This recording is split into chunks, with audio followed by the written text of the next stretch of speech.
ಸಿನಿಮಾದಲ್ಲಿ ಇಬ್ಬರು ನಾಯಕರು, ಒಬ್ಬರು ಬಂದು ನಿರ್ದೇಶಕರು ಅನಿಲ್ ಅವರು. ಯಾಕೆಂದರೆ ಸಿನಿಮಾಲಿ ಎಲ್ಲ ಪ್ರತಿಯೊಬ್ಬರು ಡೈರೆಕ್ಟ್ರು 5ನೇ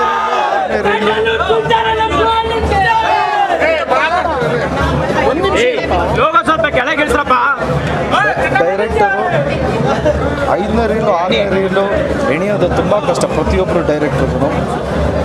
ಎಸ್ಪೆಷಲಿ ಅನಿಲ್ ಅವರು ತುಂಬಾ ಚೆನ್ನಾಗಿ ಸ್ಕ್ರೀನ್ ಪ್ಲೇ ಮಾಡಿದ್ದಾರೆ. ಒಂದು ಎರಡನೇದು duration of the cinema 2 hours 15 minutes ಇದೆ. ಸೊ ಇವರೊಬ್ಬರು ನಾಯಕರಾದರೆ ಇನ್ನೊಬ್ಬರು ನಾಯಕರು ಮಾಮೂತಿ. ಏನಕ್ಕೆ ಅಂದರೆ ಒಬ್ಬ ಹಾಸ್ಯ ಕಲಾವಿದನ್ನ ಮೇನ್ ಸ್ಟ್ರೀಮಿಗೆ ಕರ್ಕೊಂಡ್ಬಂದು ಬಂಡವಾಳ ಹಾಕೋದಿದೆಯಲ್ಲ, ಅದಕ್ಕೆ ನಿಜವಾಗ್ಲೂ ಮನಸ್ಸು ಬೇಕು. ಆ್ಯಂಡ್ ಆಲ್ಸೋ ಅದನ್ನು ನಾನು ಹಾಕೋ ದುಡ್ಡನ್ನ ರಿಕವರಿ ಮಾಡ್ತೀನಿ ಅನ್ನೋ ಕಾನ್ಫಿಡೆನ್ಸ್ ಇರಬೇಕು. ಎಲ್ಲದಕ್ಕಿಂತ ಹೆಚ್ಚಾಗಿ ಬಿಸ್ನೆಸ್ ಪಕ್ವಾಗಿ ಗೊತ್ತಿರುತ್ತೆ. ಸೊ ಪಕ್ಕಾ ಬಿಸ್ನೆಸ್ ಮ್ಯಾನ್ ಆ್ಯಂಡ್ ಆಲ್ಸೋ ಒಳ್ಳೆ ಮನಸ್ಸಿರೋ ವ್ಯಕ್ತಿ ಅನ್ನೋದಕ್ಕೆ ಚಿಕ್ಕಣ್ಣನಿಗೆ ಒಳ್ಳೆ ಅವಕಾಶ ಕೊಟ್ಟಿದ್ದಕ್ಕೆ ಥ್ಯಾಂಕ್ಸ್ ಹೇಳೋದಕ್ಕೆ ಇಷ್ಟಪಡ್ತೀನಿ.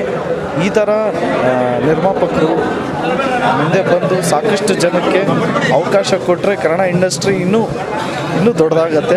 ಸೊ ಮೇನ್ ಹೀರೋಸು ಇವರಿಬ್ಬರೇ, ನಿರ್ದೇಶಕರು, ನಿರ್ಮಾಪಕರು. ಆ್ಯಂಡ್ ಆಲ್ಸೋ ಮಲೈಕಾ ಮೇಡಮ್ ಅವರು ತುಂಬಾ ಚೆನ್ನಾಗಿ ನ್ಯಾಚುರಲ್ ಆಗಿ ಆ್ಯಕ್ಟ್ ಮಾಡಿದರೆ, ಇನ್ನು ಗೆಳೆಯ ಇಂಟ್ರೆಸ್ಟ್ ಕಾಣಿಸುತ್ತೆ, ಡಾನ್ಸಲ್ಲೇ ಆಗಲಿ ಫೈಟಲ್ಲೇ ಆಗಲಿ ಎಫರ್ಟ್ ಕಾಣಿಸುತ್ತೆ. ಸೊ ಇಡೀ ಎಂಟೈರ್ ಉಪಾಧ್ಯಕ್ಷ ಟೀಮ್ಗೆ ಆಲ್ ದಿ ಬೆಸ್ಟ್ ಹೇಳೋದಕ್ಕೆ ಇಷ್ಟಪಡ್ತೀನಿ. ಆ್ಯಂಡ್ ಸಿನಿಮಾ ಬಗ್ಗೆ ಹೇಳಬೇಕು ಅಂದ್ರೇ ತುಂಬಾ ಚೆನ್ನಾಗಿದೆ, ಎಲ್ಲೂ ವಲ್ಗಾರಿಟಿ ಇಲ್ಲ, 100% ಎಂಟರ್ಟೈನ್ಮೆಂಟ್.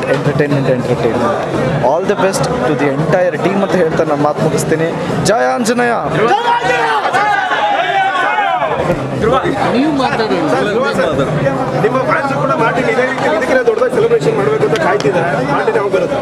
ಇವತ್ತು ಉಪಾಧ್ಯಕ್ಷ ಮಾರ್ಟಿನ್ ಹೇಳ್ತೀನಿ ಬ್ರದರ್.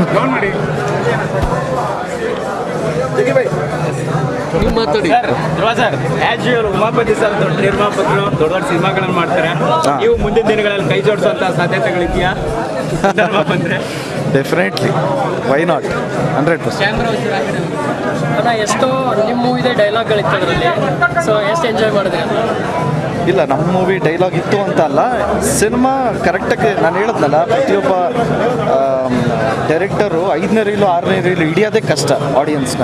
ಸೊ ಅದನ್ನು ತುಂಬ ಚೆನ್ನಾಗಿ ಸ್ಕ್ರೀನ್ ಪ್ಲೇ ಮಾಡ್ಕೊಂಡ್ರೆ ಚೆನ್ನಾಗಿದೆ, ಎಲ್ಲರೂ ಎಂಜಾಯ್ ಮಾಡೋ ಅಂತ ಸಿನಿಮಾ.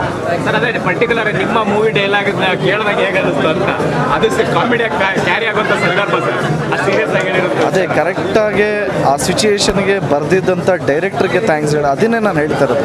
ಡೈರೆಕ್ಟರ್ಸ್ ವರ್ಕ್ ಇದು ಕಾಣಿಸುತ್ತೆ.